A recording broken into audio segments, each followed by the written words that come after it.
छोड़ दिलही। डीजे सुमित सतीश रईमा।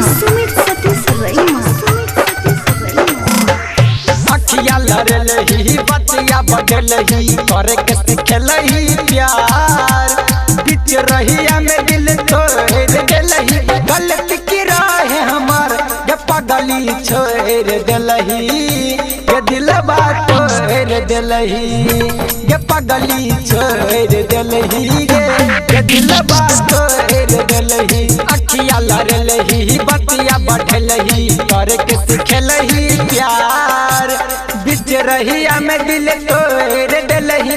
गलती की राह हमार ये पगली छोड़ दिलही ये दिलवा तोड़ दिलही ये पगली छोड़ दिलही ये दिलवा तोड़ दिलही।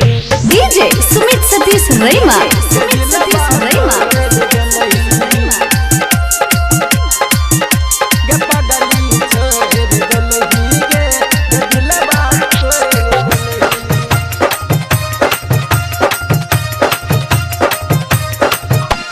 प्यार में सपना देखा के तू अपना नहीं बनेला खेला जे तू कसम एक क्षण में भूल गेला। क्रिया कियलही सपना देखलही आँख से गिरे अनमोल बीच रहिया में दिल तोड़ दिलही। छेलो की गलती हमार ये दिलवा तोड़ दिलही ये पगली छोड़ दिलही ये दिलवा तोड़ दिलही ये पगली छोड़ दिलही। डीजे सुमित सतीश रईमा। अभी आप सुन रहे हैं झंझारपुर से मिथिला रिकॉर्डिंग स्टूडियो की शानदार प्रस्तुति।